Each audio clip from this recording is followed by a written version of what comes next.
खुलुमबाय रायजोफोर दिनै फुंबिलिनि खौराङाव फिन खेबसेबाव बयखौ बरायनानै लाग्रोबाय। दासिमनि खौरांफोरा जाबाय। गिबि खौराङाव दङ क'क्राझाराव थांनाय 19 जानुवारि खालाराव मोसौ सिखावनि दाय होनानै इनायै गाग्लोबनानै बुथारनायनि उनाव बर' सावथालनि गिख्रंथाव हारियारि दाङाबाजिनि महर लाहांनायखौ नुनो मोन्दोंमोन। बेराफारसेथिं क'क्राझारनि थासारिखौ थान्दायाव लाबोफिननो थाखाय मबाइल इन्टारनेट सिबिथायखौ बन्द खालामनो गोनां जादोंमोन आरो गोबां रैखाथि हान्जा थिसननो गोनां जादोंमोन। बेनि उनाव फिन मोनसे दुखुनांथाव जाथाय जाबावदों। क'क्राझाराव रायजो राजाफ्रा सिखावनि सन्देहजों गाग्लोबनायाव सासे सुबुंनि जिउ खहा। बे बाथ्राखौ मख'नो गोनांदि थांनाय 19 जानुवारि खालारनि समाव क'क्राझारनि कारिगावआव मोसौ सिखावनि सन्देहआव सासे बर' सुबुंखौ एबा दाय गैयै सुबुंखौ जिउ फोजोबनाय जाथाया हारियारि दाङाबाजिनि महराव सोलायलांनो नागिरदोंमोन। बेबादिनो फिन आरोबाव क'क्राझारनि बदगाव टिलापारायाव सोरांसि समनि 3-4 बाजि समाव मैया मोसौ सिखाव खावनो थांनायनि सन्देहआव जायगानि रायजो राजाफोरा हमनानै गाज्रि रोखोमै बुग्लिनायाव क'क्राझार आर.एन.बी.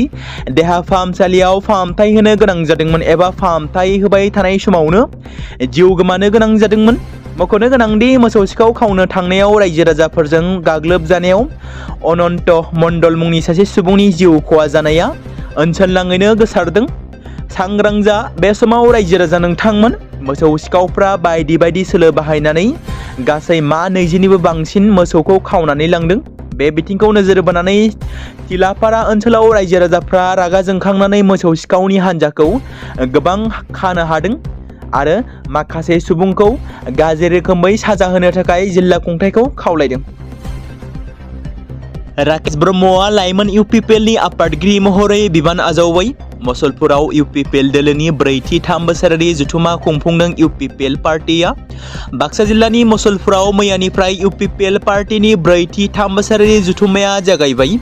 प्रमद बर'नि दैदेननायाव इउपिपिएल पार्टिनि जथुमाया मैयानिफ्राय साननैनि हाबाफारि लानानै खुंफुंजागोन, जेराव दिनैबो मेहेर गोनाङै खुंफुंजागोन। मैयानि इउपिपिएलनि 3 बोसोरारि जथुमाखौ इउपिपिएलनि आफादगिरि एबा बिटिसिनि बारग' चिफ प्रमद बर' बिथाङा इउपिपिएल पार्टिनि फ्लेगखौ बिरहोनानै पार्टिनि नेमखान्थि बायदियै जथुमाखौ बेखेवनानै होदोंमोन। बेनि उनाव मुंख्लं मान बावनाय हाबाफारि लायो आरो मोनसे थान्दैयारि जथुमाबो खुंफुंनाय जादोंमोन। मख'जाथावदि बे थान्दै मेलावनो थांनाय समफारि समाव दोलोनि खामानि मावबोनायजों लोगोसेनो इयुननि खामानि मावगोननि सायाव आरो फैबाय थानाय बिधानसभा बिसायख'थिनि सायाव गुवारै सावरायनाय जायो होनना मिथिनो मोन्दों। बाहागो लादोंमोन राजकुमार नार्जारी, लरेन्स इस्लारि आरो मैयानि जालांनाय जथुमावनो बिटिआरनि बारग' मावफुं सोद्रोमा आथिखालाव एमसिएलए राकेश ब्रह्म बिथाङा लाइमोन इउपिपिएलनि आफादगिरि महरै बिबान मोननायनि उनाव गिबि बिबुंथि होनानै फैबाय थानाय समाव लाइमोनफोरखौ लोगोसे लानानै दोलोनि थाखाय गोख्रों महराव खामानि मावलांनो बिथांखि लानायखौ बिथाङा फोरमायथियो। 14 बोसोर गोलाव समनि उनाव पाकिस्तान आरो बांलादेशनि गेजेराव थोंजों बिरखंनि सिबिथाया जागायफिनदों। बांलादेश एयारलाइन्सआ बे सिबिथायखौ ढाकानिफ्राय कराचिसिम जर'खा बिरखंजों जागायफिनदों। 2012 मायथाइनिफ्रायनो गंनैबो हादोरनि गेजेराव थोंजों अख्रां फोनांजाबखौ बन्द खालामनाय जादोंमोन। खौरां मोननाय बादिब्ला बांलादेश एयारलाइन्सनि बिरखंआ BG341आ ढाकानि हजरत शाहजालाल इन्टारनेशनेल बिरखं गाथोननिफ्राय हरनि 8:15 रिंगायाव बिरखंआ हरनि 11:03 रिंगायाव कराचियाव सहैयो। बेनि अनगायैबो बांलादेशनि सिभिल एभिएशन आरो टुरिज्म एडभाइजारआ बुंनाय बादिब्ला ढाका कराची लामानि थांखिया जादों फोनांजाब गोहोखौ बांहोनाय, दावबायनायखौ बांहोनाय आरो सुबुंफोरनि गेजेराव सोमोन्दोखौ गोख्रों खालामनाय। बांलादेश एयारलाइन्सआ बेखौबो फोरमायदों दि बियो सरासनस्रा सुबुंफोरनि थाखाय दावबायनायखौ खम खालामनो थाखाय लासै लासै बिरखंनि भाराखौ खमायगोन होनना फोरमायदों। सा-सानजा भारतनि जाखांफुनाय मुंदांखा मेथाइ रोजाबगिरि रितु रिबाया शुक्रबाराव डिब्रुगड़नि बगिबिलनि साखाथियाव खुंजानाय सिमोन चापुरिनि मिसिं इउथ फेस्टिभेल 2026 हाबाफारिनि बानजायग्रा हानजाजों माखासे गाज्रि आखु दिन्थिजानाय आरो लाजिनांथाव आखु दिन्थिनायनि थाखाय गावनि थिखानाय माखासे दिन्थिफुंनायखौ केन्सेल खालामनो गोनां जादों, जेराव 30 जानुवारि खालाराव केन्सेल खालामनाया गिबि खेबमोन जेब्ला बिथाङा गावनि इन्स्टाग्राम पस्टनि गेजेरजों बेखौनो फोरमायथिदों, जेराव माखासे सुबुंफोरा बिथांखौ गाज्रि रोखोमै बाथ्रा बुंथिनायखौ लानानै बिथाङा केन्सेल खालामनो गोनां जादों। आथिखालाव बर' समाजाव फिसाय गोनांखा गथ' गथाय गोनांखा आइजोफोरा खारनाय जाथाया गोदान बाथ्रा नङा। फिन आरोबाव चिराङाव गथ' गोनांखा हिन्जाव खारनाय जाथाय मिथिनो मोन्दों। गुबुन हौवाजों दोनखारलांनायनि सन्देह नखरनि सोद्रोमाफोरा फोरमायथिदों। जाथाया जादों चिरां जिल्ला कुंग्रिं जिया बाजार मारुपारा गामियाव। मिथिनो मोननाय बादिब्ला दानसोरां मुसाहारिनि बिसि पाइक' मुसाहारिया बिमानि न'आव फैनो होनना फैनायनिफ्रायनो फिसाय आरो नखर गारना गुबुन हौवाजों खारफालाङो होनना बुंथियो बिखुनजोआ। बेनिखायनो सोरबाफोर बहाबाफोर नुसनबायोब्ला 9707327336 जानबुं नम्बराव खौरां हरनो खावलायदों नखरनि सोद्रोमाफोरा। क'क्राझार जिल्लानि सिङाव थानाय गुबुन गुबुन गामि ओनसोलाव उन्दै बैसोआव जुलि जानायनि हेंथायै सांग्रांथि फोसावनाय हाबाफारिया मैयानिफ्राय जागायदों। मैया क'क्राझार CWCनि सोद्रोमा आरो क'क्राझारनि सासे गागि खौरांगिरि मनालिसा शर्माया हाबाफारियाव गाहाय आलासि महरै बाहागो लानानै क'क्राझार सहरनि सानजा फारसे साखाथियाव थानाय मागुरमारि गोजौ फरायसालियाव उन्दै बैसोआव जुलि जानायखौ बन्द खालामनांगौनि सोमोन्दै बेसेन गोसा बिबुंथि होनायनि गेजेरजों सांग्रांथिनि गेजेरजों फोसावदिंनायखौ फ्लेग अफ खालामनानै बेखेवनानै होदोंमोन। मख'नाय जायोदि उन्दै बैसोआव जुलि जानाय गथ'फोरनि मोनथाय आरो रैखाथिजों लोगोसे गुबुन गुबुन समाजारि बिथिङाव थांनाय 2002 मायथाइनिफ्राय दुलाराय हादोरजों लोगोसे आसामनि दाब दाब जिल्लाफोराव खामानि मावबोगासिनो थानाय सत्र NGOनि क'क्राझार जिल्ला क'अर्डिनेटर प्रान्जल बरुवानि दैदेननायाव 30 साननि हाबाफारिजों क'क्राझार जिल्लानि सिङाव थानाय गुबुन गुबुन गामि ओनसोलाव उन्दै बैसोआव जुलि जानायनि हेंथायै सांग्रांथि फोसावनाय हाबाफारिया मैयानिफ्राय जागायो।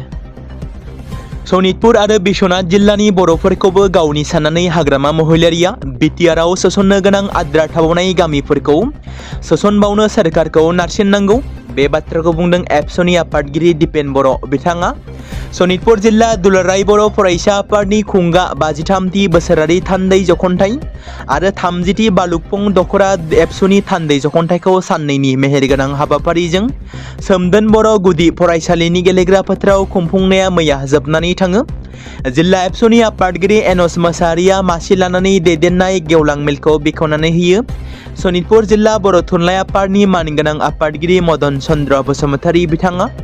बेनिनो गेवलां मेलाव गाहाय आलासि महरै बाहागो लायो दुलाराय बर' फरायसा आफादनि आफादगिरि दिपेन बर' बिथाङा। गाहाय आलासि महरै बाहागो लानानै बिथाङा सनितपुर आरो बिश्वनाथ जिल्लानि बर' गामिफोरखौ BTRआव सोसननाय हानि जेंना सुस्रांनाय आरो समाजारि थासारिनि सायाव गुवारै बिबुंथि लाखियो। गेवलां मेलाव माननि आलासि महरै दुलाराय बर' फरायसा आफादनिफ्राय फारियै बाहागो लायो मानगोनां बुंथिगिरि अबिद नार्जारी, नेहाथारि बिरदाव बर', आनन्द दैमारी बिथांमोनजों लोगोसेनो जर'खा बिबुंथि महरै नदुवार समस्तिनि MLA पद्म हाजरिका बिथाङाबो बाहागो लादोंमोन। आथिखालाव गोबां जायगायावनो बुथारनाय हिंसा जिनाहारिनि जाथायफोरा बांबोगासिनो दं। बेफोरबादि खौरांफोरा सरासनस्रा खौरांफोर बायदि सानफ्रोमबो गाहाय खौरांफोराव मिथिनो मोनबोगासिनो थादों।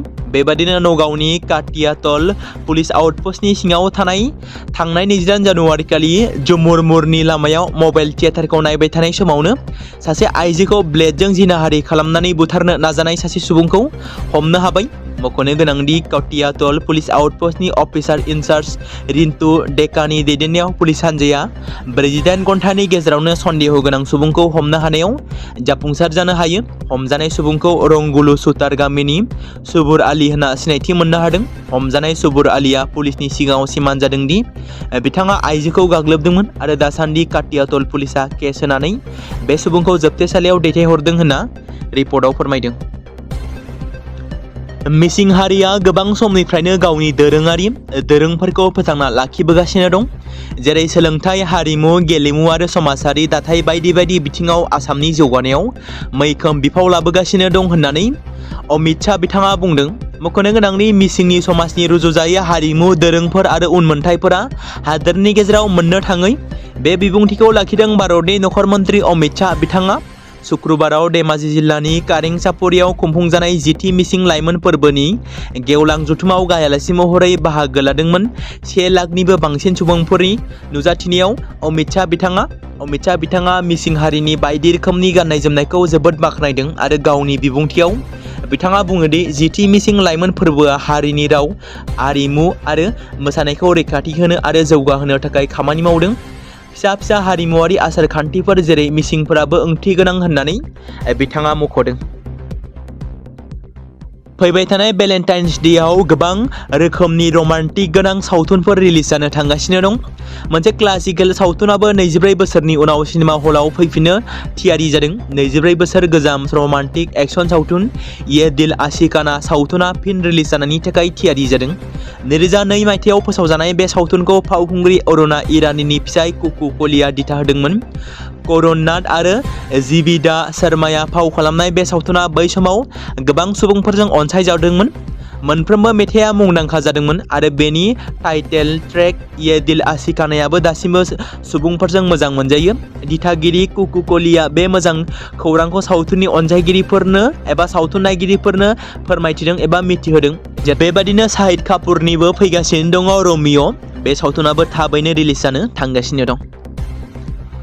फैगौ 3 फेब्रुआरि खालाराव 22थि उपेन्द्रनाथ ब्रह्म सुबुंनि फायखि बान्था उपेन्द्रनाथ ब्रह्म सल्जार अफ हिउमेनिटी एवार्ड 2025 बे बान्थाखौ भुटान हादोरनि मेजेस्टी जेलियान आसि दर्जी वांमो वांसुक कुइन मादार अफ द किंडम अफ भुटान बिथांनो होनायनि थाखाय लाहार फाहार खालामनाय थावनि बड'लेण्ड मुलुगसोलोंसालिनि जोहोलाव नीलेश्वर ब्रह्म अडिट'रियामाव भुटान आर्मि आरो दुलाराय बर' फरायसा आफादनि दैदेनगिरिफोरजों लोगोसे UNBTनि सोद्रोमा लोगोसे बड'लेण्ड मुलुगसोलोंसालिनि बिबानगिरिफोरखौ जयै नुनो मोन्दों एबा जयै दावबायनायखौ नुनो मोन्दों। सनितपुर जिल्ला दुलाराय बर' फरायसा आफादनि खुंगा 53थि बोसोरारि थान्दै जख'न्थाइ आरो 30थि बालुकपं दख'रा एबसुनि थान्दै जख'न्थाइखौ साननैनि मेहेरगोनां हाबाफारिजों सोमदोन बर' गुदि फरायसालिनि गेलेग्रा फोथाराव खुंफुंनाय जादों।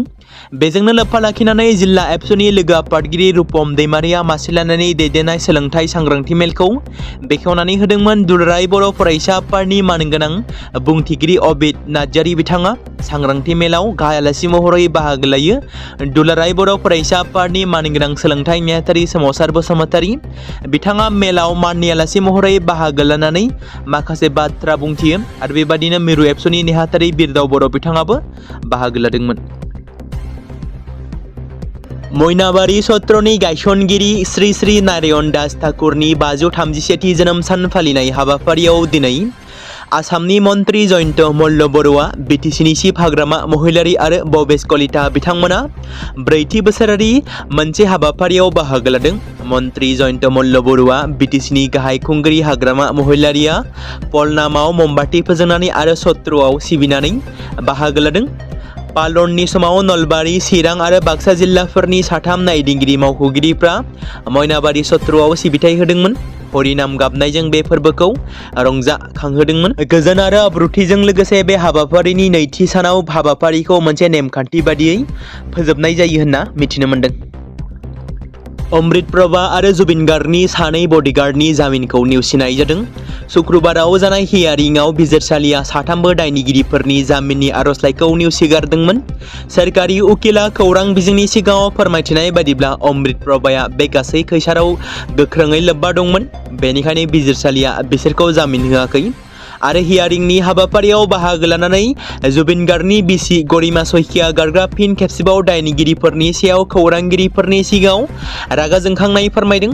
बिथांजोआ बुंदों दि बेफोरबादि रायकसफोरा जिउआव खेबनै एबा खेबथामल' जोनोम मोनो। जुबिननि न्यायनि थाखाय बयबो फोथायनाय दंमोन, नाथाय जोंनि फोथायनाया बायबाय। जों मिजिंथियो दि बे रायकसफोरा माब्लाबाबो जामिन मोननाय नङा। गरिमा गार्गआ बेखौबो बुंदोंमोन दि रायकसफोरखौ साजा होनांगौ, राहा लानांगौ जाहाथे साजा होजासिम रावबो ओंखारनो हाया। मख'नो गोनांदि रुंसारि जुबिन गार्गआ दासिमबो न्यायखौ मोननो हायाखै। बेखौ लानानै गोबां सुबुंफ्रा दासिम सोंथि दिखांनायखौ नुनो मोनबावनाय जादों।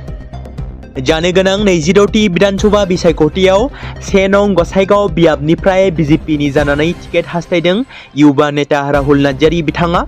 क'क्राझार जिल्लानि बिजेपिनि आफादगिरिनि गेजेरजों रायजो थाखोनि दैदेनगिरिफोरनो राहुल नार्जारिया लाइजाम गथायदों। गसाइगाव विधानसभा बियाबनि रायजो राजाफोरजों थोंजोङै नांथाबनानै दङ राहुल नार्जारिया। मख'जाथावदि थांनाय 25नि बिटिसि बिसायख'थियाव भारतीय जनता पार्टीनिफ्राय सराय बिल बिटिसि बियाबाव बिजाथि महरै गसंदोंमोन राहुल नार्जारिया। फिन आरोबाव बिथाङा जानो गोनां विधानसभा बिसायख'थियाव 1 नं गसाइगाव बियाबनिफ्राय बिजाथि जानानै टिकेट हास्थायदों राहुल नार्जारिया। भारतनि मुंदांखा क्रिकेट गेलेगिरि विराट क'हलीनि इन्स्टाग्राम एकाउन्टआ हरखाबै गोमानायनि जाहोनाव ससियेल मिडियायाव गोबां दावराव दावसि जादोंमोन।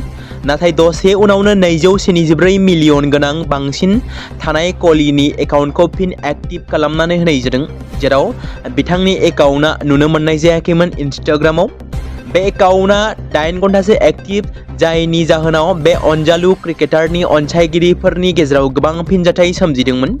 मख'नो गोनांदि बृहस्पतिबारनि हर गेजेराव विराट कलिनि इन्स्टाग्रामा हरखाबै अफलाइन जादोंमोन, जेराव इन्स्टाग्रामा रेस्ट्रिक्शन जादोंमोन। नाथाय दिनै एकाउन्टखौ फिन एक्टिभ खालामफिननायनि उनाव सिगांनि गासैबो पस्टफोरखौ फिन खेबसेबाव नुफिननो मोनबाय।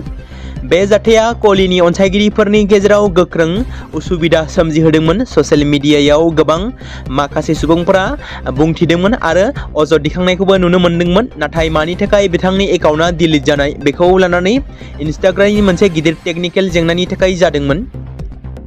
थांनाय 26 जानुवारि खालि माजुलियाव मोनसे दुखुनांथाव जाथाय जादोंमोन। मैहुर खालामग्राफोरा 500निबो बांसिन दावबायारि दावफोरखौ बुथारदोंमोन। बे जाथायनि उनाव माजुलि जिल्ला खुंथाय, माजुलि पुलिस आरो माजुलि हाग्रा बिफाना गोख्रों राहा लादों। थांनाय 26 जानुवारि खालि बे दाव बुथारनायाव लोब्बा गोनां गासै 19 सुबुंफोरखौ हमनायनि उनाव पुलिसआ माजुलिनि गंसे गामियाव संदाननाय हाबाफारि लानाय जादों। बृहस्पतिबारखालि बेलासियाव जिल्ला उफ्रा पुलिस एसपि राजश्री दन्दियानि दैदेननायाव माजुलिनि सुमाइमारि ओनसोलाव हरखाबै पुलिसनि मोनसे गिदिर हानजाया नुजाथिफैदोंमोन। माजुलियाव दाव मैहुर खालामग्राफोरनि हेंथायै गोख्रों राहा लानायखौ नुनो मोनदों, जेराव पुलिसआ ओनसोलाव थांनानै न' सिग्रोमदोंमोन। बे अपारेशननि गेजेरजों बिथांमोना सासे सुबुंनि न'निफ्राय माखासे दावनि फोलेरखौ नुनो मोनदोंमोन। बे सुबुंखौ लोगो लोगोनो सोंनाय फिननायनि उनाव बनगावनि जायगानि पुलिस थानासिम लानानै थाङो। बेयो मोनसे नागिरनायल' नङामोन, जेराव पुलिसआ रायजो राजाफोरखौबो गोख्रोङै सांग्रांथि होनायबो जादों। जुदि नोंथांमोना मिथिंगाजों गाज्रि आखु दिन्थियो, अब्ला नोंथांमोनखौ नागारनाय जानाय नङा। नोंथांमोनखौ आयेन बादियै साजा होगोन आरो जोबथेसालियाव नोंथांमोना थांथारनांगोन। जेराव दावफोरखौ बुथारनायाव लोब्बा थानाय सोरबा सुबुङा बेबादि खालामदोंबा जोबथेसालियाव थांनांगोन होननानै गोख्रों बाथ्रा फोरमायदों। सम थोस्लाबैनि जाहोनाव एनडिबिनि गायसनगिरि एनडिबिनि आफादगिरि जाजेननाय रन्जन दैमारिनि सुप्रिम कर्टनि हियारिंआ थांनाय सानखालि जानो गोनाङा जायासै। बे बाथ्राखौ बयबो मिथिगौ, जेराव रन्जन दैमारिनि आंगो बिनानाव अनजालि दैमारिया मैया गावनि फेसबुक पस्टनि गेजेरजों फोसावनाय होनाय बादियै बयबो मिथिनो मोन्दों, बयबो दुखु मोन्दों बिथांनि हियारिंआ मानो जायासै। फोरमायथिनाय बादिब्ला रन्जन दैमारिनि मैयानि जानो गोनां बेल हियारिंआ जायासै, जेराव मोखां बिजाबाव बयनोबो अनजालि दैमारिया मिथिहोदों, जेराव सुप्रिम कर्टनि हियारिंआ सम थोस्लाबैयाव जानो हायासै होननानै बिथांजोआ फोरमायदों। जेराव गोबांथार सुबुंफोरनि केसआ दंमोन। बिथांमोननि सिरियाल नाम्बार मोनथामल' थानायावनो टाइमा अभार जानायलाय समा थोस्लाबैनि थाखाय गेदेमा रन्जन दैमारिनि बेल हियारिंआ जायासै। बे समाव दुखुनांथाव बाथ्रा होननानैबो बुंनो नांगोन, गेदेमा बिथाङा जोंनि गेजेराव माब्ला उदां अख्राङाव फैनो हागोन। आसा खालामो गेदेमा रन्जन दैमारिनि बेल हियारिंनि खालारा फिन आरोबाव गोदानै फोसावजाफिनो आरो थाबैनो बिथांनि हियारिंआ जायो। सिबिआइ केसनिफ्राय बिथाङा जाहाथे उदां जानानै जोंनि गेजेराव फैनो खाबु मोनो, बेखौनो इसोरनियाव आरज खालामनाय थाबाय। बे समाव मोनसे गोनां फोसावथाय बर' सावथुन नायनानै मोजां मोनग्रा गासै बर' रायजो राजाफोरनि गेजेराव लानानै फैदों मोनसे बर'नि OTT प्लेटफर्म गोनां, जाय प्लेटफर्मनि गेजेरजों नोंथांमोना बर'नि गोजाम सावथुनफोरखौ नुनो मोनगोन। थांनाय माखासे बोसोर सिगां बर'नि गेजेराव लानानै फैनाय निउबो एप बायदिनो फिन आरोबाव लानानै फैदों बर' रायजो राजाफोरनि थाखाय।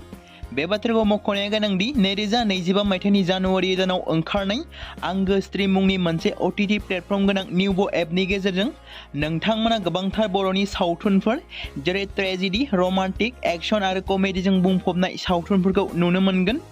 जेरै सनानि नखर, थांखि गैयै समाज, अनसुला आफा, हिर', बिमा बायदि बाजै, अर, थैसाम, वान्टेड, संदान आरो रं नाम्बार बायदि सावथुनफोरा मख'जाथाव।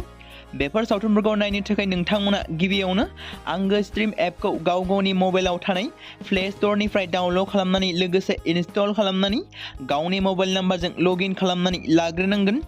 बेनि उनाव नोंथांमोना गोबांथार नुनो मोनै सावथुनफोरखौ गुगोल पे, फन पे आरो पेटिएमजों रं नाम्बार सावथुनखौ नायनो थाखाय 60 रां आरो संदान सावथुनखौ नायनो थाखाय 80 रां, वान्टेड सावथुनखौ नायनो थाखाय 60 रां, थैसाम सावथुनखौ नायनो थाखाय 60 रां बेबायदिनो गोबांथार नुनो मोनै सावथुनफोरखौ नायनो थाखाय सुबिदा खालामनानै होदों आंगो स्ट्रिम प्लेटफर्मा। फिन नोंथांमोननि गेजेराव फोरमायबावनो लादों बर' सावथुन नायनानै मोजां मोनग्रा गासै बर' रायजो राजाफोरनि गेजेराव लानानै फैदों मोनसे बर'नि OTT प्लेटफर्म गोनां, जाय प्लेटफर्मनि गेजेरजों नोंथांमोना बर'नि नुनो मोनै सावथुनफोर जेराव गोदान गोजाम सावथुनफोरखौ नुनो मोनगोन।